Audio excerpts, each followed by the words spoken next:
Krishna,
Krishna, Yaduvara Krishna.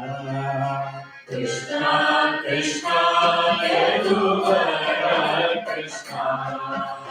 Krishna, Krishna, Yaduvara Krishna. Krishna, Krishna, Yaduvara Krishna. Mudavara Keshava Yadava Madhava. Hare Krishna, Radha Madhava. Mudavara Keshava Yadava Madhava. Hare Krishna, Radha Madhava. Krishna, Yaduvara Krishna. Krishna, Krishna, Yaduvara Krishna. Murali Manohara Krishna Murari. Murali Manohara Krishna Murari. Murali Manohara Krishna Murari. Murali Manohara Krishna Murari. Krishna Murari Shama Murari. Krishna Murari Shama Murari. Krishna Murari Shama Murari. Krishna Murari Shama Murari. Murari Krishna Yadava. Hare Krishna, Murari Krishna Hare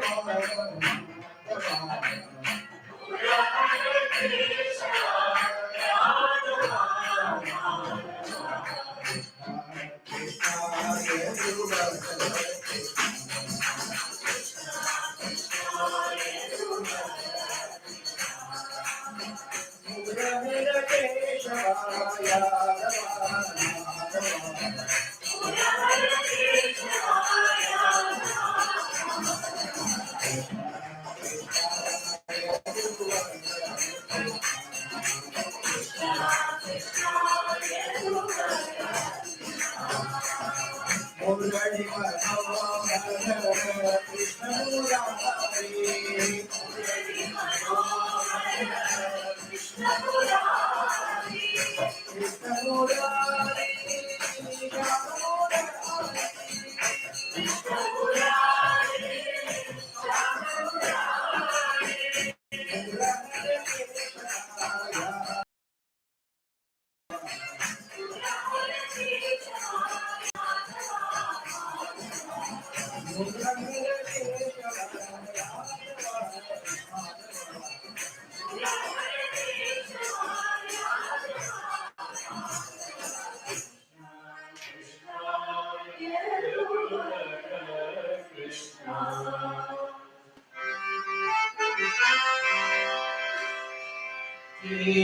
of the universe, Lord of the universe,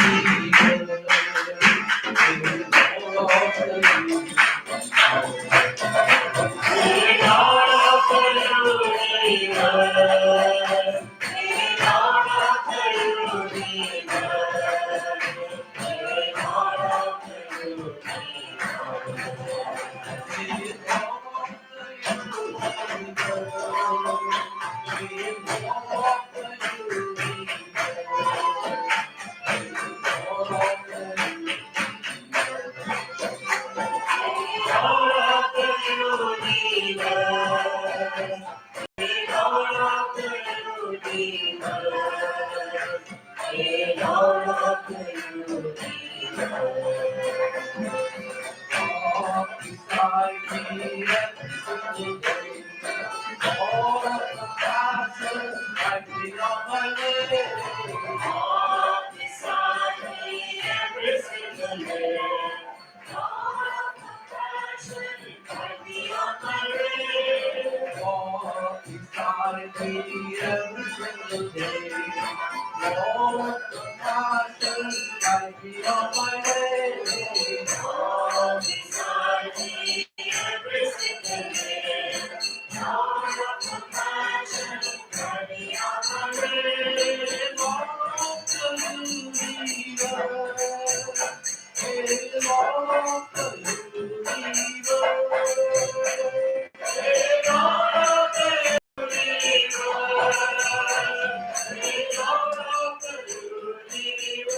the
los ojos al Baba, despertaste todo mi amor.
Sai Ram Bhagavan Mere Pran Sai Ram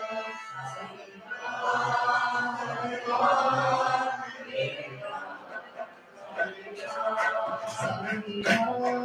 Mere Pran Sai Ram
Ram Lakshman Janaki जय बोलो हनुमान की। राम लक्ष्मण जानकी जय बोलो हनुमान की। राम लक्ष्मण जानकी जय बोलो हनुमान की। राम लक्ष्मण जानकी जय बोलो हनुमान की।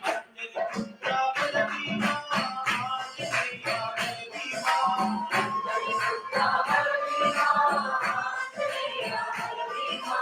अंजलि पुत्र बलवीरा आंजनेया बलवीरा। अंजलि पुत्र बलवीरा Anjaneya बलवीरा। Anjali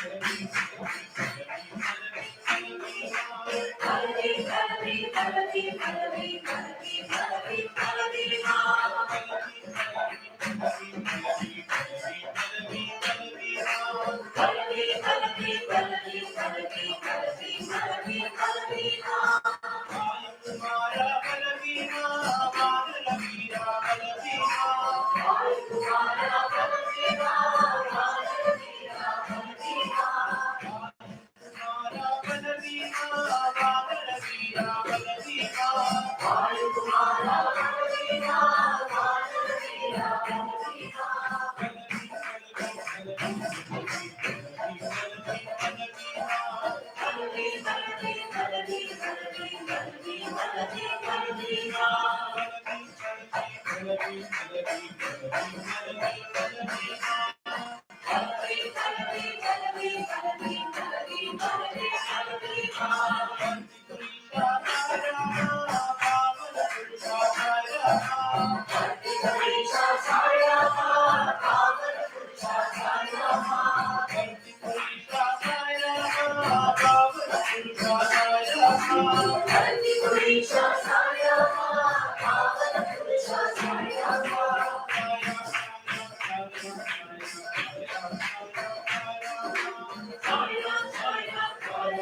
Subramanyam bol har har Subramanyam bol. Subramanyam bol har har Subramanyam bol. Subramanyam bol har har Subramanyam bol. Subramanyam bol har har Subramanyam bol. Bolo Shiva Shiva Subramanyam bol. Bolo har har bolo Shiva Shiva Subramanyam bol. Bolo har har bolo Shiva Shiva Subramanyam bol. Bolo har har bolo Shiva Shiva Subramanyam bol. Kanda Kumara Veda Durga Subramanyam bol. Kanda Kumara Veda Durga Subramanyam bol. Kumara Vela Durga Subramanyam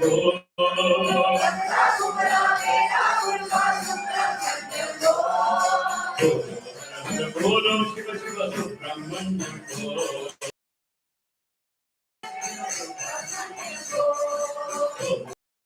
Bolo Shiva Shiva Subramanyam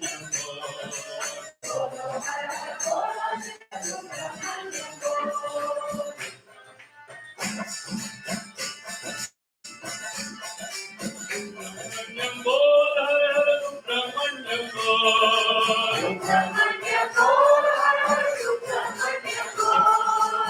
Subramanyam Bol Subramanyam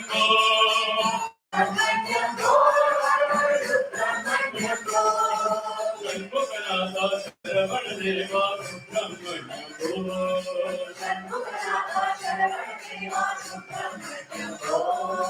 Shanmukanatha Sharavana Deva Subramanyam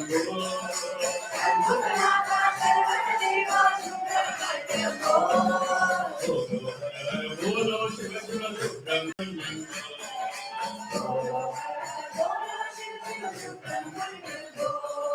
Har Har Bolo Shiva Shiva Subramanyam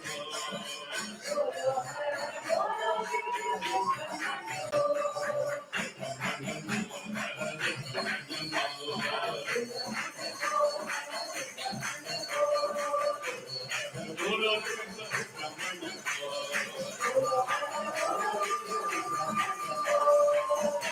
Kumara Vela Durga Subramanyam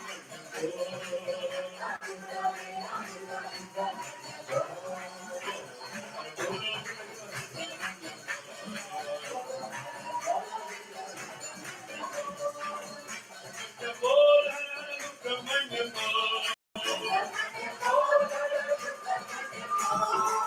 Subramanyam Bol Hare Hare Subramanyam Shanmukanatha Sharavana Deva Subramanyam Subramanyam Bol Hare Hare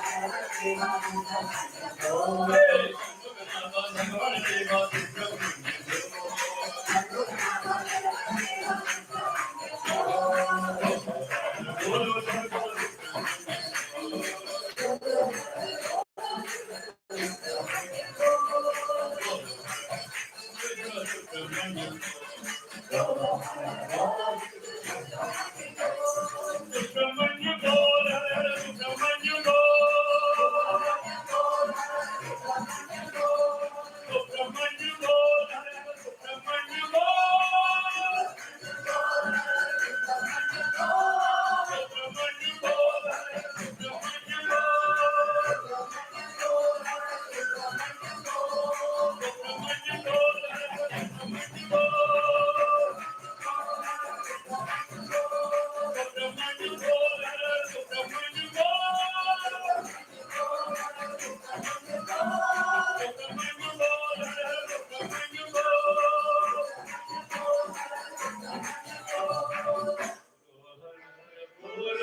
Shiva Shiva Subramanyam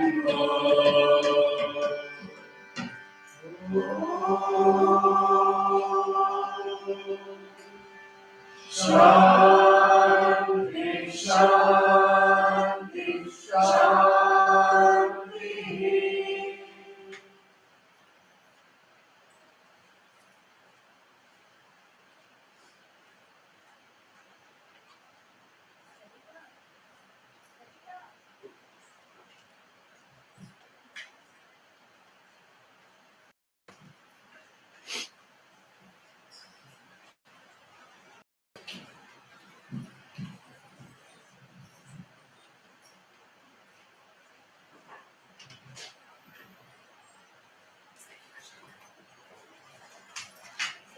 Good morning, everyone. Is everyone enjoying the retreat? Yes. Okay. Well, we've already had one blissful day yesterday full of amazing speaker sessions, workshop, SSC carnival, and a beautiful, blissful music program to close out the evening. Shreya, what would you say were one of your favorite parts of yesterday?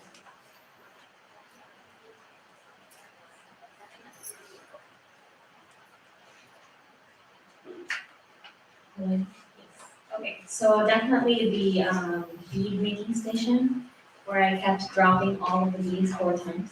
So I actually never made a bracelet, but that was very fun. So, that was one of and the SSC Carnival booths. one of the SSC Carnival booths that was really, really fun. So whoever thought of that great idea, yes, good job, guys. Yeah, the SSC students definitely did an amazing job with the carnival yesterday. There were a lot of fun games there. Talent show was really good too. How about you, Yogi? What did you think about? What was your favorite part? I also very much enjoyed the SSC Carnival. I think the speaker sessions were amazing. I got a lot of inspiration from that. I thought the workshop was really fun. Given a random object and then trying to come up with a service project, that was a really creative idea. So I enjoyed that. All right, so well, we really enjoyed yesterday, and I know all of you enjoyed yesterday, but we also want to see how closely you guys were paying attention to everything that was presented. So we're actually going to give a little quiz and see how much all of you in the audience remember from yesterday's talks. So I have a couple of questions here, and these come out of mostly Sister Anu's speaker session. So Sister will see who was paying attention and who was not paying attention. Yeah, don't give any hints. Okay. First question. So this is a quote. God's delays are not blank. Denials, awesome. Okay, you guys were paying attention. Okay, how about this one? Sister Anu said that there are 2 things to pray for.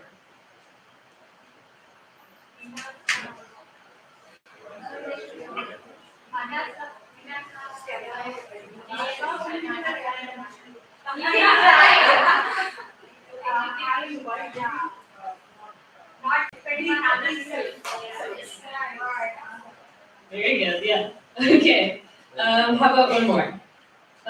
What alone is the way through which man can attain immortality?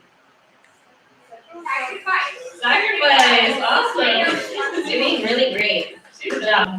Sure, do you have a couple more questions? I have a couple more questions from Sister Shreyas, or Sister Ramya, and Brother Shreyas' talks. Mine are maybe easier. What state are Sister Ramya and Brother Shreyas? Yes, mine are the state ones. Great job. And then, what else? What instrument does Brother Shreyas play? Good job. One more? How about what instrument does Sister Ramya use to illustrate detachment? There we go. Do you like the chest flute? Awesome. Yeah, Okay. that's good. Great. Everyone did very well. Yeah, very well engaged. Good job, everyone. So okay, I think we'll just go through some of the announcements for today. So first of all, if you haven't yet visited Swami's room, the meditation room, please do. They have these lovely japamala making kits, so you can make your own prayer bracelet. And we do have, a lengthy break later this morning, so do take advantage of that. If you're new to meditation like me, you should make the japamala and then you can learn and practice throughout later. And it's really, I think, a great opportunity to make the japamala now and then practice the meditation in the days to come. So yes. So that's Swami's room, open until 1 p.m. And then the bookstore is also open until 11 a.m. So please do visit there. They still have some 2024 calendars left. So yes, take advantage of the break to visit the bookstore as well. And then we have just coming up here another speaker session with Sister Anu. And then the SSC skit offering, which will be really, really lovely from multiple centers, really great. And then after that, we'll have lunch and then cabin checkout and then tree planting. So more on that later in the 12 p.m. announcements, but just make sure when you're going to lunch, think about clearing out of your cabins and checking out of camp. Also, one thing just to pay attention is because the kitchen staff also has to clean and we have to dedicate that. So let's go as soon as the programs are done, let's go eat first, all of us, and then come back and clear this. So I spoke to the camp organizers. They said they're not using this place. So even if you're running a little late, cleaning this place is fine, but the kitchen has to be done. So I think we all should take on effort and working it out so that the kitchen staff are not stressed about cleaning and handling food. Thank you. Here's the QR code again with the program for the day. Again, it's on the retreat website, so please do check there. And at this time, I would just like to invite Brother Sai Prabhu up for a brief summary of our liquid love blood drive yesterday.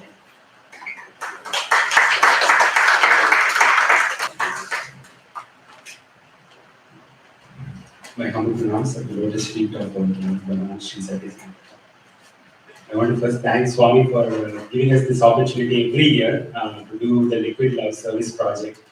And I can't remember how I took over this project, but before me, I think it was Shankar from Chicago who was running this project. So thanks to all the predecessors who have been doing this for every year. And yesterday we had 28 blood donations. So can I request all the blood donors to stand up, and also who couldn't donate because of some ineligibility? Can I request, if you are here, can you please stand up? Kindly request, yes, there is one there. So please give them a big round of applause. And even if you are not donated, but given an account, thank you so much, because I know this is one of the service projects which is something that the gratification is not immediate. Just to give a quick story, personally, it started for me when I was in college. One day I was going to college. After a weekend, I was getting down from a bus, and one of my friends was coming out of college, and he said, "Hey, what is your blood group?" And I told it is B positive, and then he said, "Okay, immediate need, let's go." I was half sleeping, half awake, and then he took me to a hospital. And then I was all the way thinking, oh my God, I've never done this. What's going to happen? And am I going to faint? I don't know. A lot of thoughts were going in my mind. But after the donation, we were about to leave, and the mother of the child, sorry, every time I think about it, I choke a bit. But anyways, the mother of the child was holding both our hands, and she was saying, "Thanks for saving my child. And I don't know who you both are, but your child saved my child today." So apparently that child went through some accident and was in dire need of blood. So even if you don't know, just know that you have saved somebody's life. It could be some child, it could be some mother, father, grandparents. You never know, but you have made an impact in somebody's life. So please continue this, and thank you for saving yesterday at least 54 to 76 lives, because every blood donation goes up to 2 to 3 lives that have been saved. And if you're O, the group of O, it actually doubles. So thank you so much, everyone. And I pray to Swami that we make it more than once in our religion. And I pray to for Swami's grace and our Sai Chalapa region, the service coordinator's blessing. He's right there looking up, literally. So maybe we can convert this into something we can do biannually in our region. So thank you, everyone. Sai Ram. Sai. So, before I hand over the mic, I also want to thank our guest speaker for inspiring all of you to come, and our MCs who have been constantly giving reminders. So thanks to them, and big round of applause for them. So, thank you, everyone. Thank you. I think many of you were also first-time blood donors, so that is also knowing how some of you were a little bit scared. So that's really, really nice of you all to donate and donate your blood and save so many lives. So, and I think if you don't know your blood type, there was a QR code at the bottom of the pamphlet you received from the blood donation. You can log onto the app and you might find out your blood type there. So if you're curious. We were definitely all inspired to do service at this retreat. Thank you all so much, and thanks to Swami as always. Just one more announcement before we turn it over to Sister Anu. As you all might know, we have a tradition every year of celebrating Avatar Declaration Day as the National Day of Service. This year it will be celebrated on October 21st. And as you might know, every year different centers will perform different service projects, and it will all be live streamed to a global audience. So this year, it's coming up on October 21st. So everyone please start brainstorming ideas for service projects and start planning at your individual centers what you might like to do that day. And it's always wonderful to see all the different service projects that are happening on that day around the country and around the world. And with that, I will turn it over to Sister Anu for her second speaker session. We had a lovely session yesterday, so looking forward to hearing more, and hope you all enjoy the rest of the retreat. Sarah.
I didn't even realize song is right up there on the slide.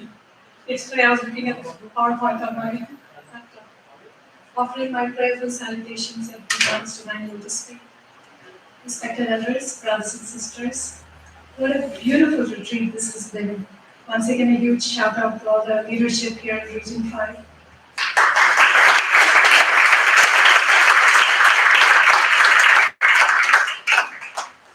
The MCs did a good job summarizing what happened yesterday. For me, it was just all out blissful experience, the offerings by the SSC children. And I'm taking back a lot of these ideas to my own center and my own region. It's a great job, very good. One thing that I felt yesterday was seeing so much of Swami's love in everything that everybody put out. So once again, great job. So yesterday, in my sharing, we talked about the purpose of service, the why, the how, and how to do it, and how not to do service too, and how to be part of this mission. So today I thought I'd share some of my family's personal experiences with Swami, and it's going to be hard to summarize everything in 1 hour because I had some thoughts in my mind and my mom called me a half hour ago, so you have to tell these 5 stories. So I said, Mom, I had some pictures, I had it, rhythm going, but I'm trying to break my groove. So pardon me if you see that things aren't flowing the way we should. Swami says living with God is education, living for God is service, and living in God is spirituality. So that's going to be the focus for my sharing today. I'm sure each one of you can recall how you came to Swami, like who brought you to Swami, who introduced you to Swami, or what introduced you to Swami, could have been an event. In my case, I was fortunate to be born in a family that was already devoted to Swami. My mother was the first in the family to be drawn to Swami, and this was back in 1964.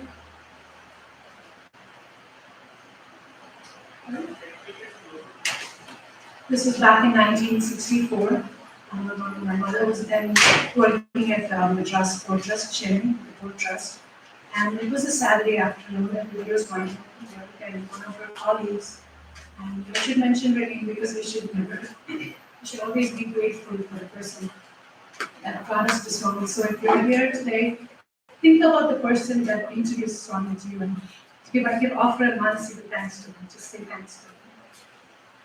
And if you are the person that brought your family to Swami, not yourself, Swami chose you to bring to the life. So it was a Saturday afternoon, and this colleague of mine was studying her. She happened to be the niece of the then state president of Tamil Nadu, Dr. Bhaskar, who did amazing service. We actually was in the veranda and just live Swami's notice in the veranda. Good fortune, Anaya saying. So, Mrs. Indra said, I'm going to have darshan of Sri Sathya Sai Baba. Would you like to come? Now, my mother hadn't heard of that word. Until then, she probably thought the word Baba is associated with a Muslim fakir or something. Now, I have to give you a little bit of background before I go into the story. This was a very conservative, traditional, orthodox family. My father, my grandfather, and grandmother always doing pujas. Very simple people. My grandfather was working with Southern Railways, earning a few hundred rupees as income. He had $5 and a son to take care of, and that's one income. They were living in a rental home, and if you're from Chennai, yesterday I heard a lot of you are from Chennai. If you're familiar with Banarapille, Washermanpet area, that's where they lived in a small, tiny apartment. Just, I'm trying to set the stage here, so you can kind of picture it in your mind's eye. No car, no cell phone, no cell phone, obviously. No landline, nothing at all. No Google. So it was not, this was a family where the daughters asked the parents for permission to come. So my grandfather apparently would put 25 paise coin, one for bus charge to work, one for the charge back home. And then her yoga tries and what are the notes. So no taking breaks. So this is how the family was organized. So for my mother to even say yes when somebody said, let's go see this Baba, was Swami prompting. So she happened to leave her friend, and as cliche as it sounds, she went, she saw, and she was gone. It was instantly, no questions asked. She decided to take a leap time. It's called leap of faith. You don't slowly have faith. It's a leap of faith.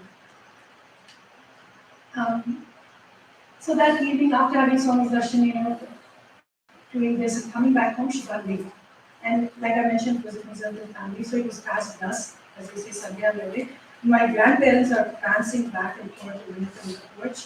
Where is she? Where is she? It's a grown adult daughter, but still they are worried for their response. So when my mother came in, immediately without even asking what it is, my grandfather started raising his voice. He said, what is this, Jayam? You're back here so late, it's dusk. What happened? And she started crying and she said, I didn't go to a movie or a park or a cinema. I went to see Sathya Sai Baba. I said, Sathya Sai Baba, who was that? Now, they weren't reading any daily magazines, no Dinatandi, no Dinamalar, no Kumudam, no subscription. They had absolutely no idea what to expect. So when she said, I went to see Sathya Sai Baba, he is gone. And then immediately my grandfather, he felt sorry. My mother was the Rani of the house. So she wasn't the youngest, but she was still the Rani. And I think till the 5 years, that's how they felt about my mom and grandparents.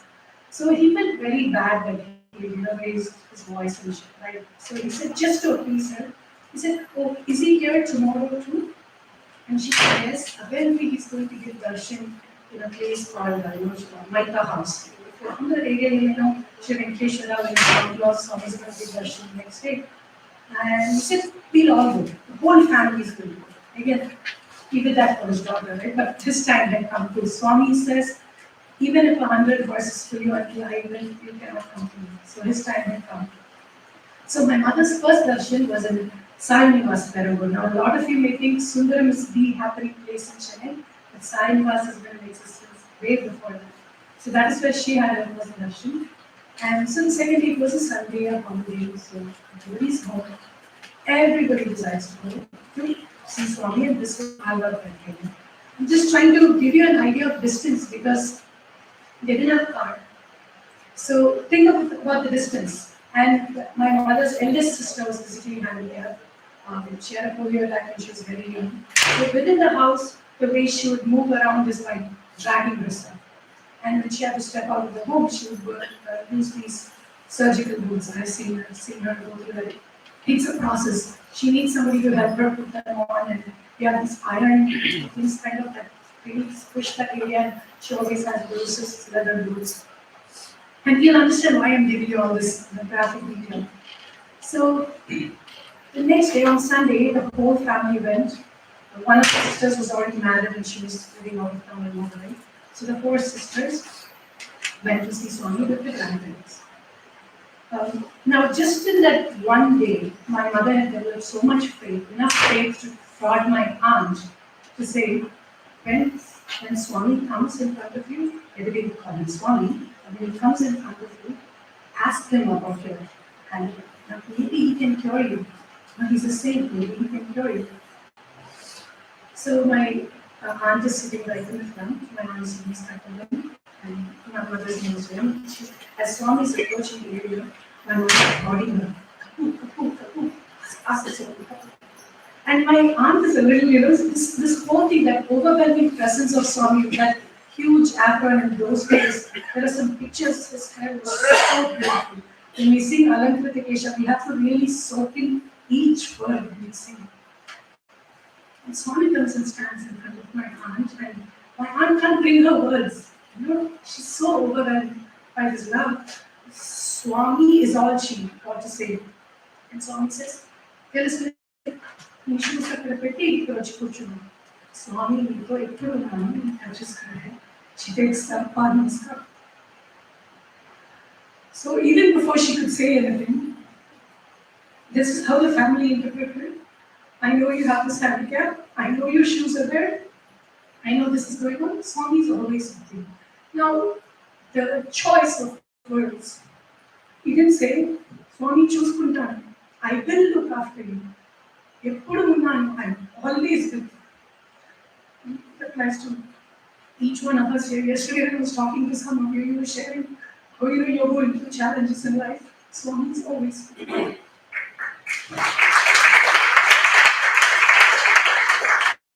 It doesn't end there. Was it just an empty promise? No.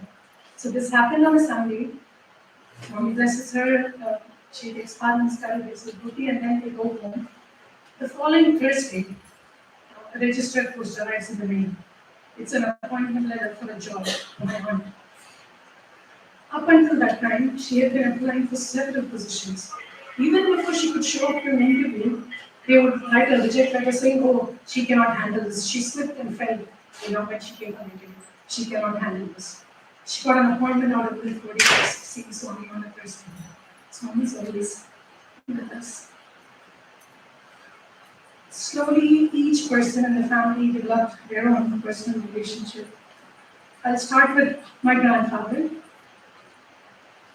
Now, these are not the actual images or the murtis from the family altar. I must say, today, if you've gone on pilgrimages and Swami gave you something, you will hold on to it for dear life. You will frame it, you will plaster it like I do with my flyers. You'll see my picture with Swami, right? But their love was so simple for Swami, they didn't even think they should hoard these items. Somebody would come and say, can you give that away? You'll just give it away.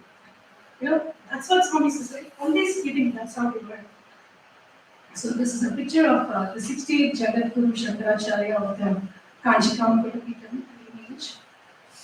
So my grandfather was an ardent follower of the sage of Kanchi. So he was the guru, who's supposed to lead him to God. And so he felt, I do like this Swami. It's something very charming and attractive. I'm attracted to him, no doubt. But he didn't know enough, he hadn't read enough about Swami to understand what Swami's life and message is about.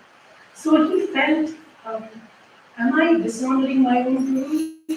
Is it okay for me to start now following another Baba? Is this okay? And as he was thinking, he was looking at a picture of a black and white picture of Shankaracharya, and the book he really stopped here. And he said, Swami, no, I'm not testing you, You are God, I'm not testing you. To the right of that picture is a picture of Goddess Rajeshwari. As I mentioned, my grandmother, very pious. Outside of her, imagine caring for 5 daughters and a son, no mixie, no grinder, no gadgets. You have to do everything. Imagine for such a large family grinding idli batter. Ladies know. Now we go to the store and buy it for 5.99. So, so if she had time after her chores, she would do a puja and she would make this dish called Sairam Paisam. So in those days, yes, sister, Sairam Paisam truly existed in our family. So this rice, you would not find whole grains. So he's nodding yes. So she would pick out each rice morsel, only the whole rice grain, she would save it, and she would make paisam on Fridays, and they have bhajans on weekend, Saturday, Friday. So that was her offering to Swami. So one day, as she was looking at the altar, the pictures, she was saying, and Kumkum was falling. It's so casual for them. That shows you how they did not give importance to these miracles. Today, if someone tells us Vibhuti is appearing, we'll run, get in line to drop a chicken, say, Swami, give me an answer for my problem. Will my daughter get into medical school? Will I get this promotion? Right? People used to come to the house, they did not care. They never asked. Like Kuchira, they never asked you. So my grandmother is looking at this picture of Rajesh and Kumkum is falling from the picture. Kumkum is this auspicious red powder in the middle. And she's saying, I'll say it in Tamil because I know a lot of you understand. Enna color podi mari virundhu.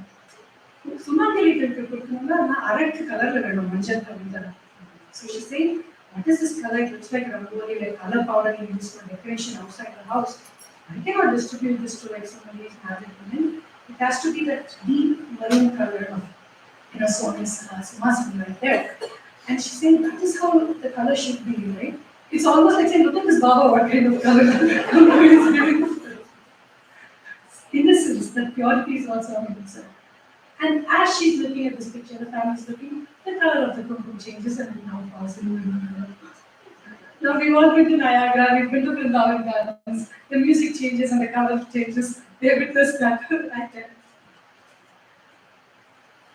Sister mentioned as one of the takeaways, Anayasina Marina Vina Devi Jivanam. Both grandparents and my eldest aunt, that's how they pass it.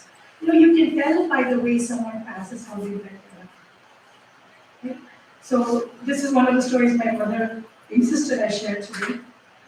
In 1994, my grandfather had a dream. And in this dream, he's very, very sick, almost on his deathbed. And he sees a few of his well-wishers, good friends. Now, some of you may remember Uncle Achtan and the Gaina and all. And he sees them, and they come there and say, what is this? He's so sick, you should take him to the hospital. And they insist on taking my grandfather. All this is happening in the dream.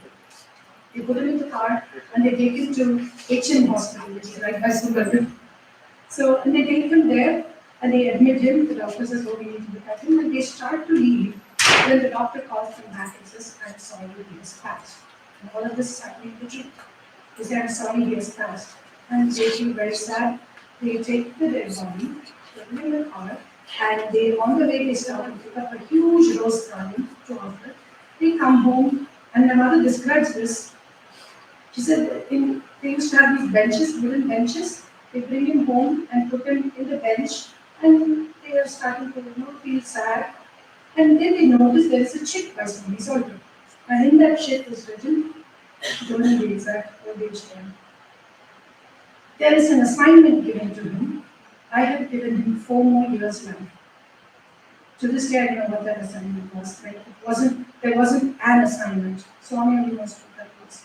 And my grandfather passed in 1998, out of old age. And the last few days before he actually passed, he completely withdrew. And they say this about a lot of saints, like when their time comes, they know. And you can be surrounded by your wife, your children, all you want is God. He was like that. I remember because it was days before I arrived, I left India to come to do this. I remember it was very close to my birthday, the day before my birthday actually. So he had withdrawn for a few days. He wasn't speaking a word, wasn't eating. They would force some water, some liquids in. And you would always find him normally. It should be a practice throughout your life for it to come in the final moments. I know the Puranas we study about Ajamila, stories like that where he led a bad life, immoral life. But in his final moment he said Narayana, and Narayana said this 2005 day, but it doesn't matter. It has to be a practice throughout your life. Only then will it become a scenery. To go to that picture, where if there is an accident, things like that. So, when I think back to some of those moments, it's really, really difficult. So, this is the story of my grandfather. Now, my grandmother, her passing, I was sharing about how a few days he had withdrawn. So, his final moment, he wasn't speaking, he had passed. When he knew that he had stopped breathing, my cousin brother and I went to Sathya Sai and asked him to practice in the family. Not the actual government actually two residents, Swami, Shiv Swami Iyer has merged in the lotus sleep. Then I came back and they were saying, actually, Tata has not passed. We can still see, he's breathing. It was after I came home, the doctors, one of our friends came and said, yes, he has passed. Even that Swami, he gave him the Anayasena. Now, my grandmother, she was very, very fond of, we have this attachment, especially that generation to the son, is everything. So she had this huge attachment to the one son in the family. And she would have wanted to go with him. But look at the kind of death she had. It was a Wednesday morning. She wakes up in the morning and she tells my uncle, this will happen in his house, and she says, Baba put TV, the Baba put. So she's saying, turn the TV on so I can see Baba. And my uncle is saying, Amma, today is Wednesday. Thursday mornings, there was some channel where they would play something on Swami. It's not Thursday, Amma, Baba won't come there. And then he takes a small picture of Swami, like the kind we get sometimes, like something like this. She gives him a picture of Swami. He gives her a picture of Swami. She holds that picture and she breathes her last. That was how she breathed her last. Now my aunt, so in the order of my grandfather went first, and then my aunt, and my grandmother. So how my grandmother passed is my aunt passed as I was already here in the US. So I heard this from my aunts. She had a stroke. So we knew that it wasn't looking promising, it's going to be any minute now. So, you have to be surrounded by people who don't pull you into samsara, but who push you towards God. That's so important in life. So for those of you who are fortunate to have family and friends like that, you should really thank your stars, because I know several people who don't have that support and they struggle every day. That too is a blessing from Swami. So my aunts, my younger, both my chittis, they're all going to see Perima because they know she's going to pass soon. And everybody's sitting up, and my Perima's feeling so bad, anxious. She's like, oh, Dattupalli, I've made a lot of mistakes, I've given a lot of work to Amma, I've inconvenienced staff, I've done all this and this. Don't think about all that. Just chant Swami's name. And she's chanting Gayatri Sai, and that's how she breathed. Now, this Perima, I'm sure they're relatives, and I'm sure they thought at some point, oh, she's going to be a burden. For the rest of their life, my grandparents are going to look after her. After she got the government job, she looked after my grandparents. This is what's from this. Turns over from me. Yes, enough of the sad stories, a few miracles that everybody's interested to hear. And I saw this beautiful picture of Shirdi Baba. I remember it. Again, not the actual picture, it's just I found the best high resolution pictures for the sake of the slide. There was a nice statue of Shirdi Baba in the home. Now I mentioned how it's a lower middle class family, very small apartment, rental house, which there were two portions. One, there was another tenant and they were in one side. They didn't have a huge space for an altar. So they converted something like an almari into an altar. And in that area, they had different pictures of different deities, Swami as well, and a statue of Shirdi. So the practice there in those days was, because people in the neighborhood had gotten about the miracles, they didn't want any children coming and throwing with bouquets, saying, look, Baba did this, and things like that would happen. And that time and age, there were a lot of people who were making fun of Swami and saying unsavory things about Swami. So they wanted to protect Swami. So they would keep that door locked when they were not offering that day doing puja. So one morning, my mother and her immediate younger sister, Rajesh, they were both doing some chores like washing their clothes, getting ready for the day. And my mother happens to mention to my aunt, now so many devotees are coming to see Swami, but tiny little, this huge chair, they would call it Maranakali. Imagine this Simhasan, except without the nice cushions, it's just a wooden solid chair. So they had one of those in the altar. My mother saying, it's inconvenient for devotees to come here now. Why don't we move that chair out? And my aunt said, that sounds like a good idea, let's do it. So the night before, when they offer aarti and then they would lock that door and they come out. The night before, the chair is sitting there and they have the altar. The Shri Baba statue was sitting in the front first steps. When we open the door after this conversation and go in, the statue that was on the floor is now sitting on that chair. The amount of vibhuti on the head, on the back, on that red cloth. Like, not extra, we put the red cloth, something like that. They had a red cloth and there's vibhuti on top of it. It is as if Swami was saying, I am listening to every conversation in this house. He was showing that he was a servant around. Right by that is a picture of Jesus. It's not any picture, it's a picture of Jesus, the Sacred Heart picture. One Christmas, my mother felt we should have bhajans for Christmas. See, now we don't even think twice. We'll have bhajans for Jewish New Year, we'll have bhajans for Christmas, right? This is 1964. In a staunch Orthodox Hindu family, a Brahmin family, where Saligrama Puja is being done, it's unthinkable to think somebody would be open to the idea of having bhajans on Christmas. Forget bhajans, having bhajans on Christmas. So, you have to have that Vishala Hridaya, that open-heartedness, all encompassing love, which my grandfather had. And without his support, there's no way they could have accomplished any of this and gotten this close to Swami. So when my mother expresses, it's a desire. When it's a noble desire, all the forces in the universe will make it happen. But if the intent is not noble, no matter how you try, your plan will be done. So this was a sincere, noble desire that my mother expressed. Immediately my grandfather says, I go bring the colored flowers. He gets on his trusted bicycle and he goes to town. They used to call Paris Corner. So he took his cycle and went there to pick, flowers, and he brought it. One story I mentioned in my family's connection with Swami is through flowers. And you'll see it towards the last story that I'm sharing.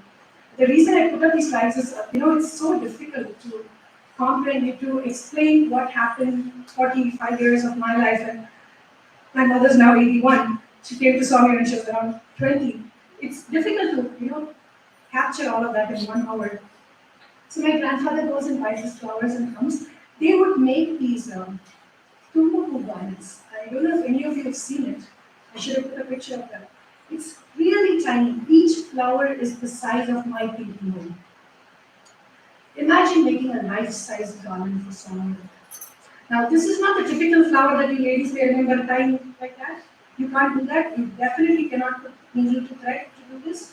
It's so tender, so delicate that my mother would say, if you hold the flower in your hand in the Chennai heat, you can watch it turning down. No fridge in the house, let me remind you, no fridge. Imagine how they would have even preserved this.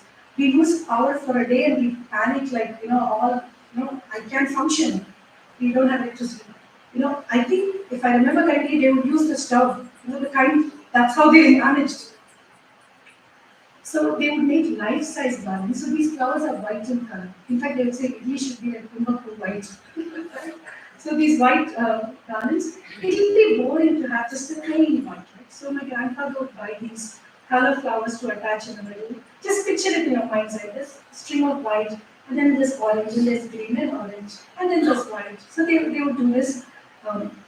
Everybody learned how to make these garlands.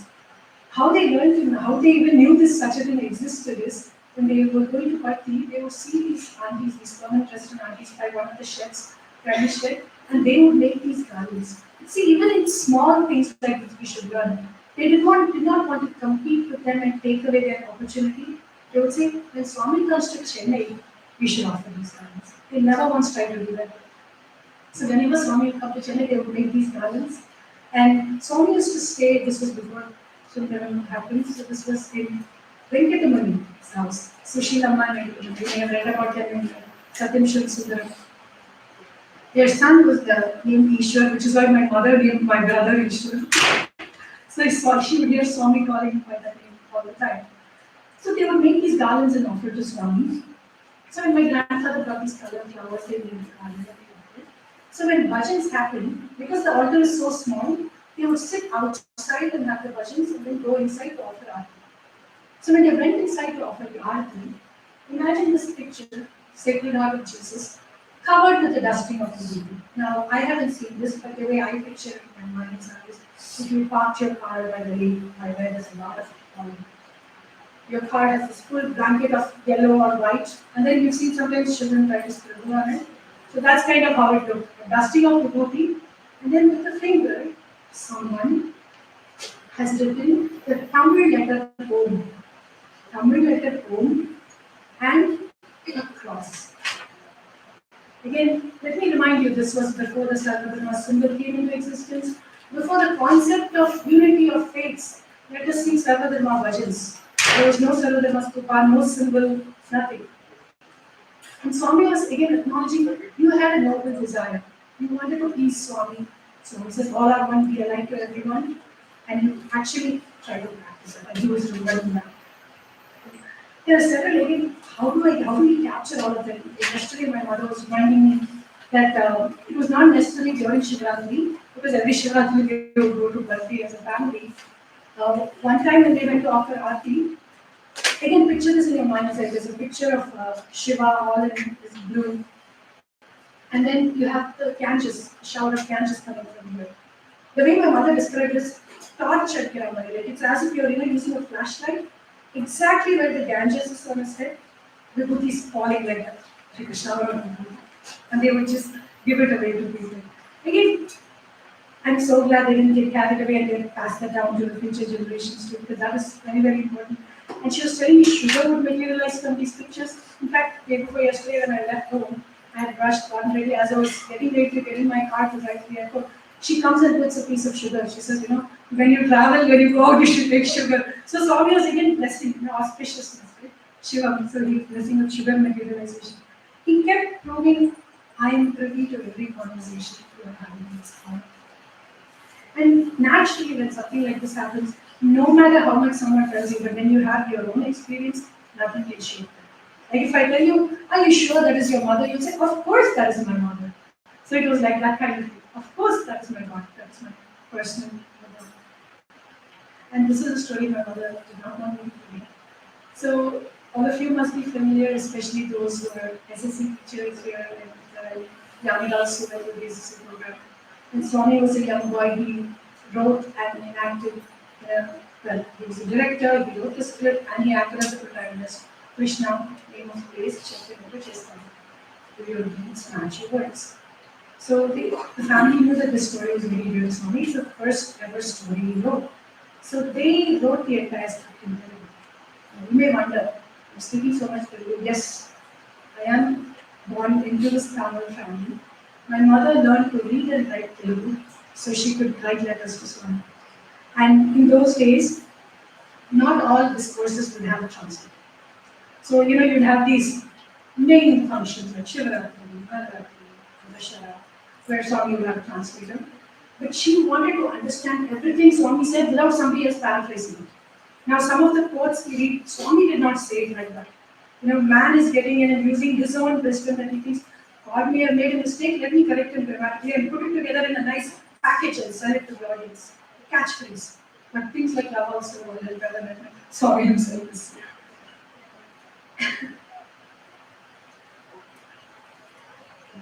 Keep track of time. I told sister to give me a 10-minute warning. Right. So the family started getting involved in service, started getting involved in organization. Everybody did their part. My grandfather and aunt were serving in the organization. This is a picture, I think this is the best I could do clarity-wise. This was taken during the first All India Conference of Office Bearers held in Abbotsbury in Chennai in Swami's divine physical presence. So somewhere in that picture is my grandfather and my aunt who's right after my mother's right between, she has two sisters above her to below her. So the sister right to my left. She's in this picture, Swami they served I think as president and as secretary. And they had a samiti in the home. There is another picture. This is a picture of Swami with the volunteers. You wonder why I didn't say Sevadal, but in those days they were called volunteers, not Sevadal. And it used to be an orange scarf. Swami would come and handpick it. Those who would like to serve as Sevadal would sit in a block. Swami would go, no, you do this and send them into the mandir. They would wait. Swami would go in, address them, and say, this is how you should do Seva, this is how you should not do Seva, be loving. And he would distribute scarves to all the volunteers. He would bless them with Papa and scarf, and he would give a badge, and those it was a badge to that they would put. This is not the yellow and red scarf that you see today. Now it's yellow and red for the ladies, and I think blue, light blue and dark blue for the men. It was different, it was orange scarf. And once you're chosen by Swami to serve as a volunteer, every time you visit Patti, you can serve as a volunteer. It's like, it becomes like a right that Swami will see. And they participated in these big service activities like the Modi Eye Camp, where several people, surgeries. There are some beautiful pictures of Swami by patients who had eye procedures done. So the family was definitely blessed with a lot of loving moments. I mentioned that my mother was serving as a volunteer. The one with the yellow star, like to Swami's left, the yellow star, so that serious stern look is my mother. She's the I spoke too fast. Someone is coming in a flow. So I missed out my aunt in this story, right? You may be wondering, what seva could your aunt have done? She's physically handicapped. Not to underestimate the power of God. I know the letters are small, so I will read this. In the Sathya Sai Bahini, the Swami wrote pen to paper and Swami wrote his 14 Bahinis. In the Sathya Sai Bahini, there's a chapter dedicated for prayer. And under that, there's a section called Credentials for Prayer, Proper Prayer. You heard that right. Swami saying what are the credentials for proper prayer. So I'll give you homework, please go. Everything's available. You don't even have to go search it store here. Go to your Google search, type Sathya Sai Bahini and type credentials for proper prayer. This section will come up. And I want the portion that's highlighted, I'm going to read it out verbatim because I don't want to paraphrase Swami. In this particular chapter, Swami says, there are three types of activities that reach God and earn His grace. Activity not prompted by personal desire, activity emanating from unselfish love, and prayer arising from pure hearts. These are the items to which God pays faith. We reach God directly. The rest are the concerns of deities who preside over their disposal. And the reason I'm sharing this particular section is, what service did my aunt do? She prayed for anybody. It was not for Anu to recover from the accident, or it was not for another cousin to get this job that she's working for. I remember one of my cousins, she said, Amma, my friend's child is sick, going to have surgery, it's very critical. She will just say, okay, I'm praying for her. She will do 1,008 Gayatris. For the randomest people that she's never met. Yet Swami says that there's no personal, you're not expecting something in return. What this person is never going to know I came up paid for them. And my grandmother used to say, you keep making these random prayers, I'll offer 108 work a day and I have to sit with you and make those miracles. But you know how long it takes? As it is feeding a family of so many. That is how selfless. Swami says this body is given to us to serve. That's the theme of this conference. Parupakaram idam shariram yesterday, Brother Shreyas was asking, why do you serve? What is it? What is that calling? Well, the auntie was sitting next to me said, because you have to. Parupakaram idam shariram, this body is given to you to serve, not to eat, drink and make merry. Khana pina sona, as Swami would say. So that is how she contributed. That was her seva for everyone. Later on, I'll share a story about my accident. I'm going to do that in 15 minutes. But she would, when I had underwent a very difficult time of my life, we wanted to keep it from her. She was very attached to me. She knew something was up. People were scurrying back and forth. She wasn't seeing me. What's going on? Finally, when they told her, you could have told me 3 days ago, I could have been, 3,500 Gayatris in your bag. That's her love. I'll quickly run through some of these slides and then go to the story about the accident. Not everybody can go out and serve food. Not everybody can go to medical camp and serve. Not everybody can even go and plant the trees this afternoon. You may have something that a health condition that prevents you from being out in the sun. That does happen. But everybody can pray. I think it was Dr. Martin Luther King who said, everybody can be great because everybody can serve. We can be great just by praying for someone. If you're lying in a hospital bed, legs broken, you can still pray for somebody who's in a worse situation. Next is a collage of pictures, Sundaram, as the name says, beauty. The first picture to your top left is the nice beautiful picture of Sundaram. A beautiful building. I don't know if you're able to see. Right in the center, you see this like a balcony. It's the shape of a lotus. And if you have some Sundaram singers, then you would know. After Nagar Sangeetam, which is Nagar is street, after street singing, you would line up with that road there, and those who are able will go inside, and the rest would stand outside. And Swami would come up to that balcony and give darshan and bless everything. Such a precious memory. And this is how darshan used to be in those days. They would build these barricades and based on what would be done or something. Swami would just lie there and give darshan. One of my first darshans ever was in Sundar. And to rightly see Swami with Balika's children, that's not me, that's just another Balika's children. So my foundation, this love and devotion for God, came from, of course, my mother and my family, the maternal side of the house, and also from my Balika's teachers. And I owe a lot to all the aunties, Subbalakshmi Mami. I've heard Maitri Mami singing beautiful bhajans. Raji auntie has taught us bhajans. Like, if I close my eyes, I can picture it. There's a beautiful Shri Baba statue at some sort. To the back of the building, we would sit there and Raji auntie would teach us bhajans. I still remember when I sang Radhika. Why are your eyes closed? You have to open your eyes and see. That's something I still not corrected. And from here, how did the transition as a science student happen? So I went through the Balikas program, was part of the pre-seva, as what we call a youth period. And I accompanied my mother for Prashanti Seva. Yesterday I talked about some of the service projects my mother was in, leading to the visually impaired sadhana camps that I accompanied her. But a set of different pictures of Swami and Anandapur. What led me, what about my journey to Anandapur itself? The Anandapur campus, I don't know if many of you knew this, it's spread over 80 acres of land. It's the largest of the four campuses. Bragging rights like yesterday, I said sports meet, the tradition was started in Anandapur. This is the largest campus. Can be by chance, nothing to learn, this is by chance. And before I can even get into how I got to Anandapur, I have to say, when I accompanied my mother during one of those trips for Prashanti Seva as a pre-seva, my mother was given duty in the canteen, South Indian canteen, washing the plates, and I was given duty in front of the desk box, security duty. Like as people come in, you check in how many bags they have and make sure nothing is happening. So after that month-long seva, we were taken to Vrindavan for a parents. Those days it was taken for granted. You put your time in as a Sevadhan and Prashanti Seva, you're taking blessings from Swami. Because Swami was in Vrindavan and not in Bhakti at that time, and he did not do this for his own comfort to enjoy the food level. Devotees would come to see him and he'll be to inconvenience. Therefore, Swami stayed there. In case any of you are wondering, skeptic, why did he have to go to Kodaikanal? Why did he have to go to Bangalore? It's not for himself. It's so his devotees won't be. Some people have never gone to Kodaikanal. They only went because Swami was there and got a vacation out of it, right?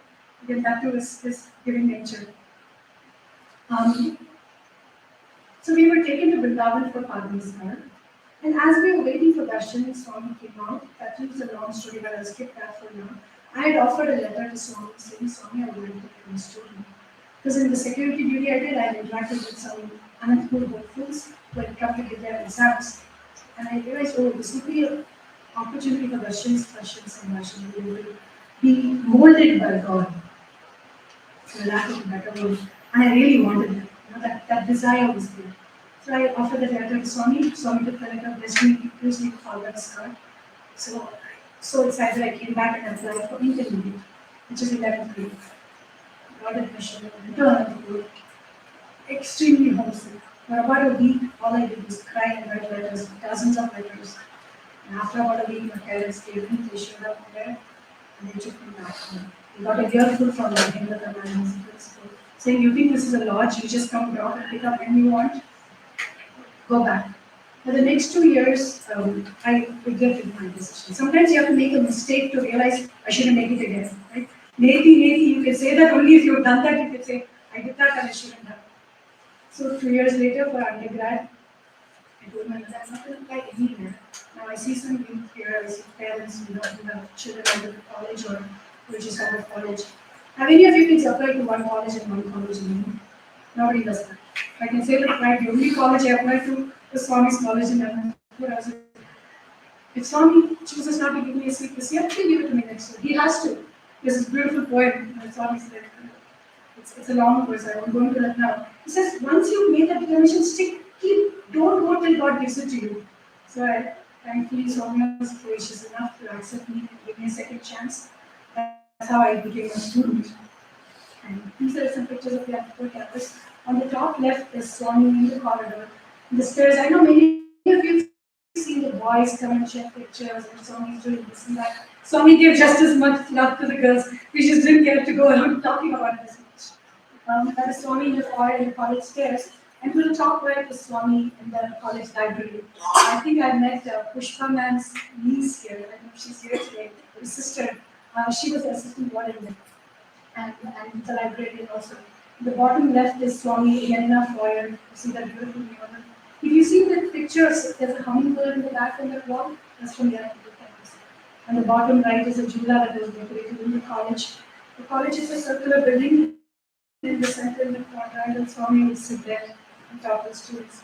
Unfortunately, I have not experienced this personally. Swami's last visit to Anantapur was in 1989, and I joined it in 1992. But I've heard enough stories of these experiences. And there's a handful of pictures in. Top left is from a sports meet with Swami came to the inauguration. And Swami's accepting the salute from the students. And right in the top middle is a picture from one of the plays in the college auditorium in Anantapur. Swami came up to the stage. And in fact, that particular play, Swami even took it to Prashad. He said, this is such a good play, everybody should watch it. Bring it to Prashad. Top right is girls doing rollerblading. I've interacted with some of those babies there. And apparently Swami said to the elders that were taken with him, look at my girls, they're floating like angels. He bragged, but he didn't make a show out of it. Because he was his protective father. Would my father have liked it if my pictures were plastered? No, he wouldn't have. So he's like that, he's protective of the girls. Now that he didn't girls. Bottom right is the brass band that Swami will play on Swami's birthday, especially for the sports scene. Bottom middle is Swami in our dining hall, which also doubled up as a bhajan hall. And to the bottom left is Swami again in the college. So this is from the time that I was there, 1992 to 95. The top left is our summer course picture in 1992. And there's a beautiful story attached to that top left and the top right picture, and I quickly shared this as best I can. Maybe Swami doesn't want me to share the actual story today. He wants it to be hopeful and uplifting. So when the first summer course was in 1992. Towards the end of the summer course, Swami sent word, and he said, I'm going to distribute saris to all the students and staff. I was already very homesick 2 years ago. History repeated itself, and I cried and I said, I've never lived outside of home. I know that might seem like an alien idea to some of you young girls who are like, I can't wait to leave the home and go as far as I can, but that wasn't me. That wasn't me. Now kids will go all the way to the other coast just so they only have to see parents every year once or twice a month. So again, I was feeling homesick, but this time my mom was not having me. I'm still a teenager, and she says, yes, if you want to come back, I'll take you back under the condition that I'll get you married. I said, no, is that even legal? So that was enough to convince me to stay. Because I had made that decision. She only supported me. My mother didn't force me to do anything. Thankfully, my father was supportive. He didn't come away. So this time she said, no, you're not coming back to stay. And she said, you keep crying, Mama. There's only so much we can do for you. And we can hear you and come to your rescue, like we did 2 years ago, only if we are within hearing distance. Why don't you call on Swami, this Bhagwan Yami, to hear all these stories, these experiences? Have you learned nothing? Call on Swami and he will give you the strength to get over this. And I, like all teenagers do, I brush it up and say, I'm rolling my eyes. So that is the evening Swami sends me for Sari distribution.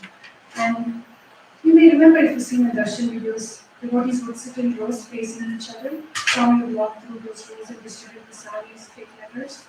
But that year Swami said, I'm very busy. I have these dignitaries visiting from parts of the country. There were certain people I think from many cabinet ministers will come. He said, I'm going to distribute the saris in the tri-lawns, tri-Vrindavan. You come and you just come in your groups, respective groups. Biosciences, physical sciences, commerce, one by one, first years. And I'll give you the sari, go no problem, start, take your saris. And we think we are very smart and we try to outsmart smart, think we are very clever.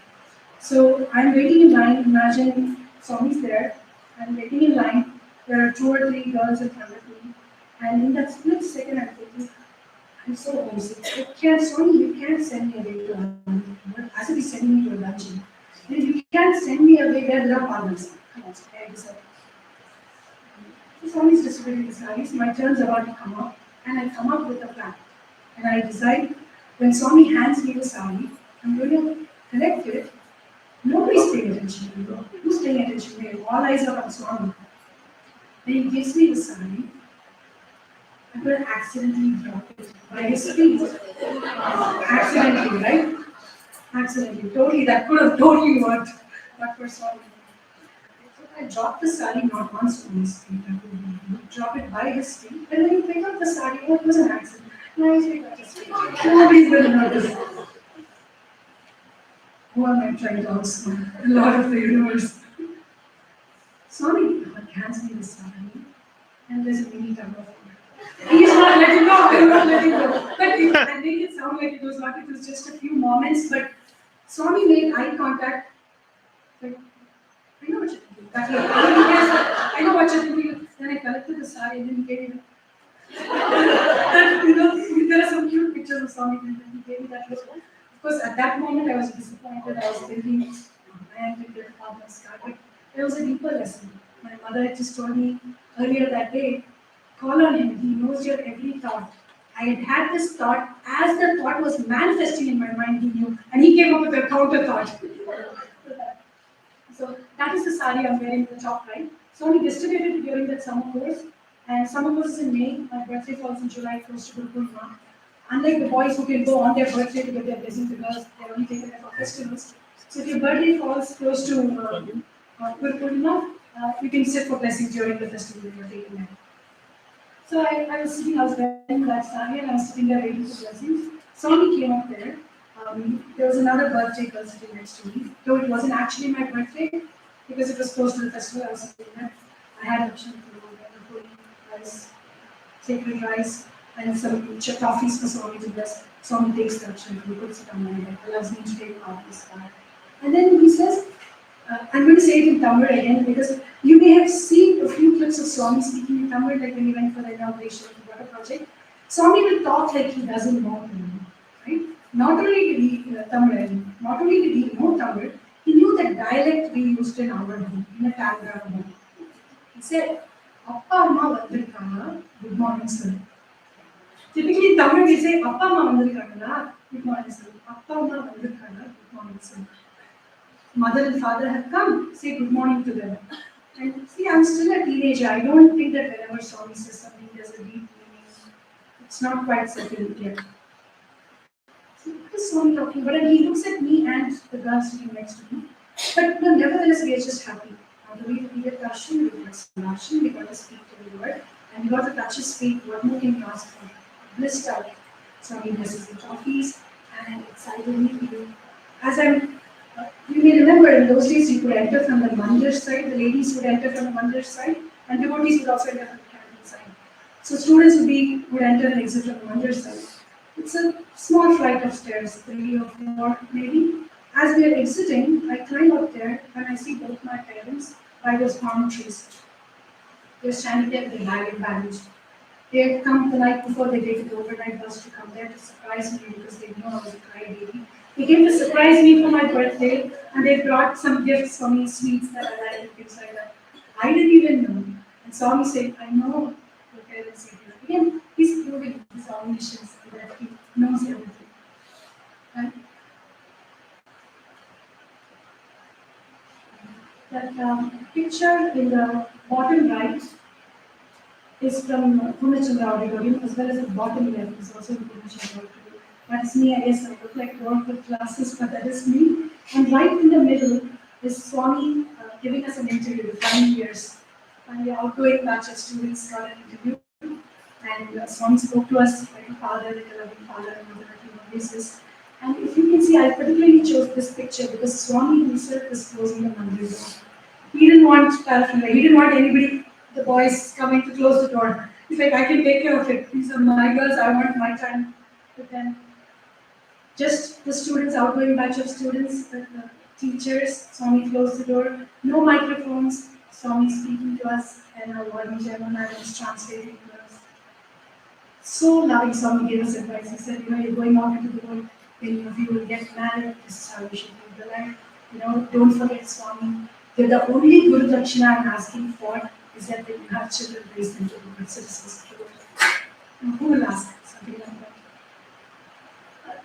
It is said in the Vedas, it is said Darshanam Papanashanam, which means just the sight of the Lord. It will destroy all of your sins. Sambhashanam, Sankatanashanam, just having the ability to talk to Him, have that back and forth, all your troubles, all your sorrows will disappear. And having the opportunity to touch Him. Sparshanam karma vimochanam.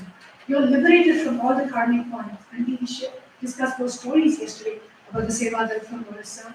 The Swami said, I'm giving you instant liberation. You did something that nobody else was willing to do. That instant liberation. I know my time is up. Maybe if it's Swami's will, at a future time, few years from now, we will focus on that. It's not going to put you behind on anything else, is it?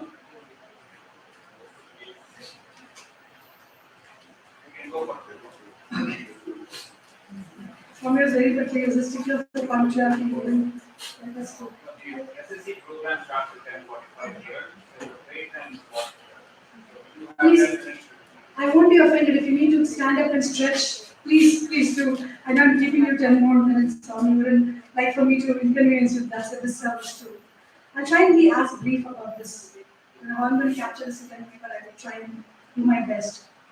You can see this seems to look like a roadmap. After my first year, you may think, oh, life is so rosy. She had all these beautiful moments. That's not the case with me. I went through these challenges. Somebody was sick, somebody passed away, and I'm telling you that there's a marital issue, all kinds of things. Mental afflictions, health problems, financial problems, all kinds of problems we all have. And we think at a time when we needed Swami the most is when he totally abandoned me and looked the other way. This story is to prove that otherwise. After the first year, the summer course vacations, everybody goes home. And I had heard that before Delhi, you have these really intimate darshan with Swami. It's a small group in Sai Shruti. To the right, you see a picture of Sai Shruti. So I had written to my mother and said, Amma, I'm arriving on this day. Quickly, pack up, set up clothes to the laundry, get everything ready, and then we are going to go to Kodak. We're literally going to, stalk Swami, chase Swami. And she had as much itchy for Swami. Swami says if there's any madness that you have, which is good for you, it's madness for God. It's okay to have that itchy for God, and she kind of encouraged me in that. I feel like in many ways I lived her dream vicariously because she had certain restrictions. She was married into a family where she couldn't worship Swami. A promise was taken from her on Swami's picture that she would not resist. So after that first year, I decided to go with my mother to see Swami in Kodaikanal. And just to give you an idea, this road trip is about 550 kilometers, maybe 550 miles, some 100 kilometers, but 500 plus miles. We took this car trip, we rode by car. We had almost gone more than 3/4 the way. Just another 57 miles left to go. In a town near Dindigul, you may remember Maharajapuram Sultani had his accident right in that area and passed a year before, I think. So, right there at Dindigul, our vehicle met with an accident. That itself is a long story. I feel like in many ways Swami indicated this was going to happen, but it's supposed to happen. It's part of the Prarabdha, which you have to know. like it happened, several devotees we discussed yesterday.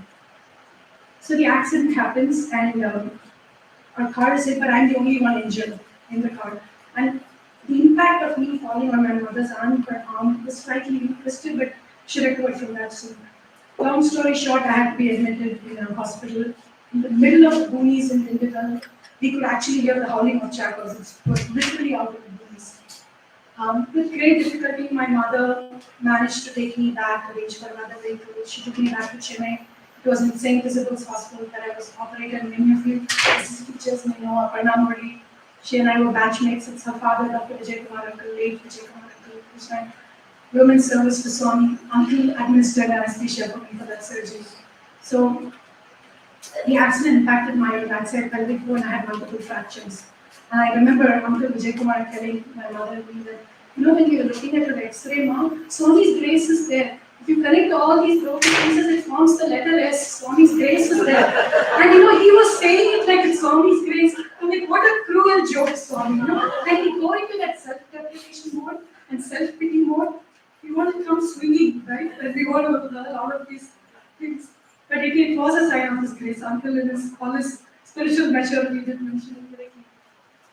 So I have this accident and then I am recovering. But right then when I'm in the hospital in Dindigal, and they were very scared, two ladies, my mother has this responsibility of caring for this. Doctors are scaring her. They're saying, you need to inform that she's time for her marriage, you need to inform childbirth and all, it may be difficult, you need to come clean. They are scaring her. I'm a teenager. And she brought me all relatives who have said, your child came to spend time with you in the summer and you ran after Baba. You need her to have that conviction. Like, she's so scared. And she says, oh my God. I said, what, Amma? What are you talking about? She said, Swami predicted this. I said, what do you mean? 6 months, there's a reason I'm not going to the next slide. 6 months prior to this accident happening. Just to give you timelines, my accident took place in April 1993. October of 1992, the Sevadars from Kodaikanal would have Prashanti Seva. But they didn't have enough. My mother happened to be there and she had her staff. Rani Aunty, who was in charge of the ashram there at Sarashti, she said, oh Jaya, you have your staff, can you join us for service? So my mother got bonus extra service, and with the bonus of service comes the coveted Palanam. So my mother had this habit, every time she would go for the Seva, there was Palanam, she would get things blessed for my family, for my eldest son, a sari, and some other things for Swami to bless. So she took a sari and chopped toffees, and also it's kind of like a stall and keep Swami in front of you for those few extra moments like the Radha boys did. So you stay there and then you have that eye-to-eye contact with him. So when Swami came to give the blessings, he collected this pile of letters that she had, which were given by devotees. One of the letters that was given to her to give to Swami was actually a drawing. And I will show you that in just a moment. It was a drawing, it looked like a drawing of Swami, watercolors, just a drawing of Swami. She took it and she offered all of the letters. In fact, this letter was not even on top of the pile. But the Lord knows. He took the pile of letters from Mama and he pulled out this one envelope. At that time, we did not see envelope. He pulls this out, gives it to her, looks her deep in the eye. Now, this is, I can never forget that look. Those piercing eyes. Like, I know. He gives it to my mother and he says, pet it. Means keep it, as if to say, you need to come back to this. Pay attention. Like, at school we say, I'm going to come back to that point and you see, pet it. She's just happy. Swami touched something, he gave it to me, and she's happy. She comes and asks the lady who gave it to her. She said, no, Swami gave it to you, you can keep it. She goes home and puts it behind Swami's picture.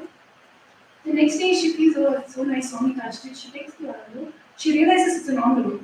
And you'll understand exactly when I go to the next picture. I don't give her she realizes it's an envelope. She opens the envelope, and inside the envelope are a set of drawings. And that's where we will go now. So, to the left is what my mother saw, which is what everybody saw. They thought it's just a drawing, somebody's taken a drawing. Offered to Swami. To the right, right in the middle, that was actually inside this envelope. And on the far right, I just zoomed in all those. You can see it's 3 sections to that little picture. The top, you can clearly tell, it looks like a surgeon's table. And the exact area, I mean, it's strange. It's like a Bollywood movie. I don't know how much you believe this. The surgeon is holding his hands right by the right pelvic area, as you can see. And Swami's face are coming right into the patient that's lying on the bed. And you can see the stretcher nurse. And you can almost see like a deeper leaving, like Jyoti, like something is meant to happen, some life is meant to end. And the second half of the picture, it is just this, you can clearly tell it's a young woman. My mother says white sari, it student. So you can tell it's a young woman lying there, and Swami giving his blessings, again in that exact area. And this time she interprets as Swami giving life back, life that was supposed to be left coming back. And at the very bottom, you see in Tamil it's written, Nandri Swami Nityananda. Thank you, Swami, thank you so much. And the flowers. And I mentioned the Tumbapu gardens earlier. To this day at 81, my mother is still doing flowers at that center. Had she come here, she would have insisted that you walk with a garland for Swami. And it would have been very hard to tell her otherwise. Right? Again, was that a very difficult period of my life? No one should have to go through that. But do all of us have problems? I went through it in my teenagers, you may have gone through it. And in my car journey, I heard that, sister was sharing about something similar happening in her life. We've all been through some kind of trauma, emotional, mental, physical, financial. When we feel Swami is not with us, he's actually the one, the story of footprints in the sand, which many of you, yes, I'm seeing a lot of you not. There was this man who said, oh Lord, you've been with me all my life, and look at the footprints in the sand. But when I was at my lowest moments, I only see one pair of footprints, they abandoned me. And the Lord says, no, it is my set of footprints because I was carrying you on my shoulders. When this happened, I went through this self-pity and I was like, why did this? We all ask this question, why me? I wasn't quite saying I did so much for you, but I was like, I said I was mad for you, not for the world. And it's a very silly fact, but that was the year the movie Jurassic Park was released. I mean, my cousins thought I was crazy for not wanting to go see the movie. So that is how I had Swami picture. I said, I want to follow Swami. I don't care about this movie. I don't care about Spielberg. I don't need to watch this movie. I said, Swami, I left everything for you and you left me. So I was very, resentful and a little bit bitter and angry. And I was even more angry because I missed several days of summer course. And summer course is that precious time where Swami just showers you attention, more attention, and all the yummy goodies. You'll have kesari, you'll have laddu, and you'll have mango prasad. Triple. So I was very disappointed that I was missing summer course, but Swami had come in several dreams and said, Isabel, that's another story for another day. But he indicated to me, you will attend last 2 days of summer course. The doctors haven't even discharged me yet. In fact, they had these tubes that were connected there to drain fluid. I can't go somewhere with those tubes attached to my body. As soon as they said, yes, we are discharging you. No road travel, no sitting in the bus, no using an Indian toilet. Every single rule I broke that same day. Got in a bus that night with my mother, went to Vrindavan. I'm going there thinking, well, we got better, we know today is the last year of summer course, everybody must have left here. As I'm entering, I'm talking to one of the senior actors, which means security. I said, Akka, everybody's left here. No, this year Swami extended summer course by 2 days. And then I go in, I'm still upset. I have not forgiven Swami yet. He needs a forgiveness, right? So I'm going there, and this time I'm really angry. I'm going to show you what you did to me. So this time I put the inside portion on top of the envelope, and I'm sitting for darshan. I didn't even get front row, I was in third row. Tears are just flowing, can't control. Swami comes for darshan, and almost angrily giving it to him with tears flowing. I can't bring any words. I'm almost giving it to him to say, look what happened to me. Swami looks at it very indifferently. He says, "Theek hai." Again, the choice of words, right? It seemed cruel to me at that time. I said, the least you can do, Swami, is acknowledge what I'm going through. Right? You can at least say, Ayyo Pagam, I'll give you a vibhuti, I'll cure you. None of that. Theek hai. And a certain theek hai. Matter of fact, and he just walks off. Looks at it, gives it back to me. No vibhuti, was happening, nothing. It wasn't until many years later that I had closure to this incident, if I could call it that. I was in Kansas City at that time, and I had got St. Louis, Then your regent gave a talk there.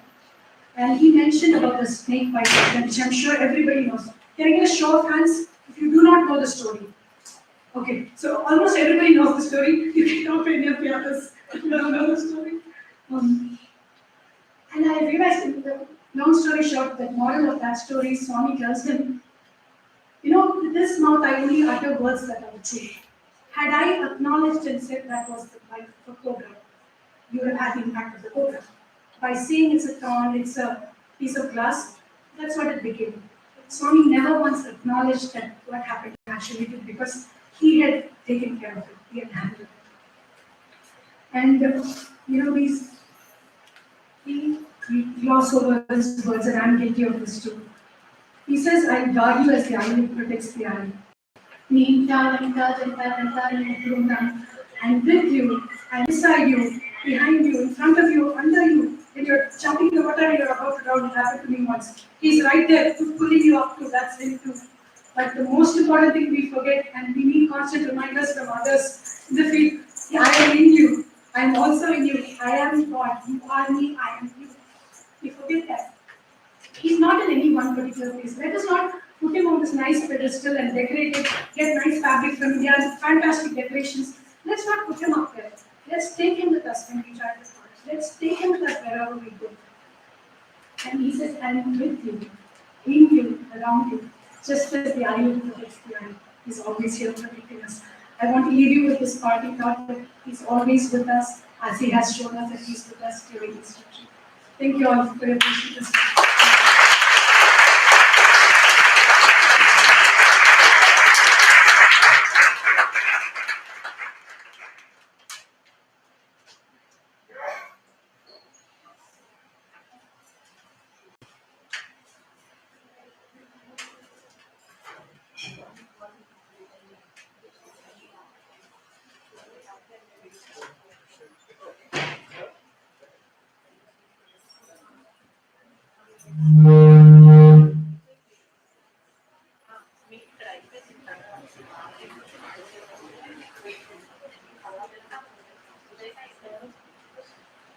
Sarah?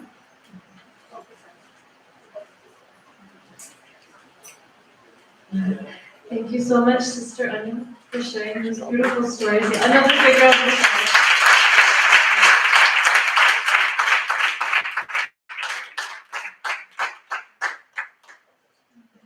We all know that Swami comes into our lives in different ways.